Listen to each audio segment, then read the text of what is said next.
Fala, povo lindo, tudo bem com vocês? Sou Fábio Lima, sou professor de História. Olha, a aula está muito interessante. Sabe qual é o tema? As curiosidades das grandes epidemias da história. Ficou curioso? Então fica comigo que nos próximos minutos nós vamos descobrir as curiosidades sobre a peste negra.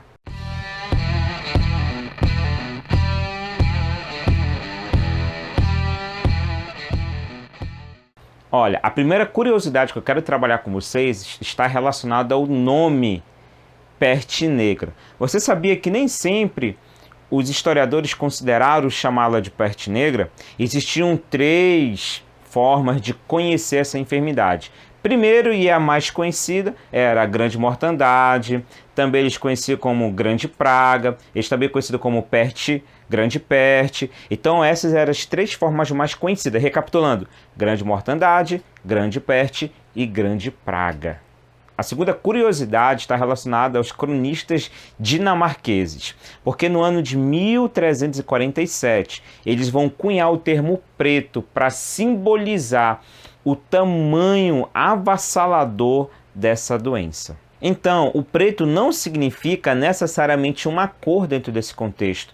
Ele vai trazer o sentimento de nebuloso, um sentimento arrasador, um sentimento de tristeza acerca do que foi a grande peste negra. Olha, eu preciso te lembrar também que esse termo peste negra, a princípio, ficou limitado apenas aos países nórdicos, como Finlândia, Suécia, Islândia. Apenas nesse conjunto de países o termo peste negra era muito utilizado. A terceira curiosidade que eu quero trabalhar com vocês é que outros autores também cunharam um outro nome para a peste negra. E o nome era mortandade negra. Por quê? Porque essa doença, eu peço até para o editor colocar uma imagem aqui para a gente analisar melhor. Se você perceber nessa imagem, as mãos ou os pés, as pontas dos dedos entravam em necrose. Por isso que eles também vão chamar de a mortandade negra e, por fim, lá na frente será conhecido como peste negra. Então, a quarta curiosidade é que foram historiadores lá por volta do século XIX, como George Hacker, que vai instituir esse termo peste negra tanto dentro da Europa como nos Estados Unidos, aí já se propagando por toda a América. A quinta curiosidade está relacionada diretamente ao contexto cristão da época. Acreditava-se que a peste era um castigo divino, em primeiro lugar, de Deus, um castigo por judeus, isso mesmo, judeus estarem entre os cristãos, porque naquela época a igreja mãe, a grande igreja, a igreja católica, ela dizia que os judeus precisavam se converter ao catolicismo. Um outro detalhe interessante é que era atribuído a esse castigo divino a peste. Se você acompanhar comigo aqui nesse vídeo, que eu vou pedir para o editor colocar, o nome do filme é O Incrível Exército de Brancaleone, você vai acompanhar exatamente o momento em que eles estão entrando em uma cidade. Nessa cidade ela está totalmente abandonada, só que o líder desse exército, Brancaleone, ele ouve uma música de fundo, que era uma música muito entrelaçada, de um casal, cucurucu, e ele vai atrás para ouvir quem está cantando. Quando ele chega, ele se depara com uma mulher, uma jovem muito bonita, ele a coloca em seus braços e, ao se direcionar até os aposentos, ela fala, ali não, e ele fala por que, ele faz essa pergunta, aliás, ele pergunta para ela, por que ali não? E ela vai dizer, ali morreu o meu esposo. Quando?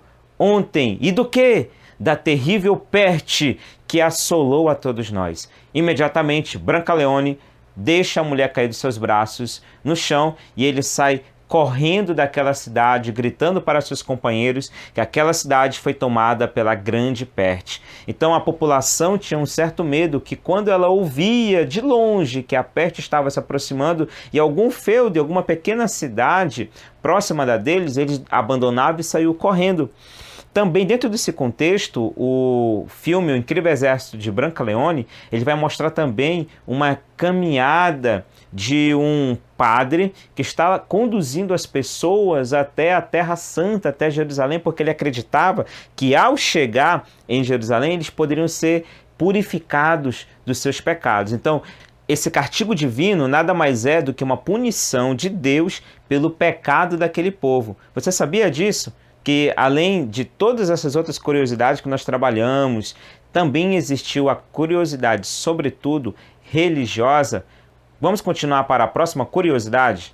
Então, a outra curiosidade está relacionada à vestimenta dos médicos medievais. Você sabia como é que um médico medieval se vestia? Não?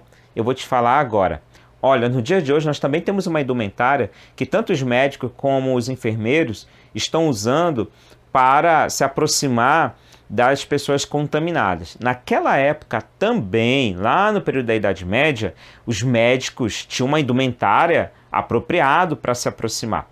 Então, as vestes dos médicos medievais eram negras. O editor coloca aqui para gente uma imagem, era dessa forma, negra.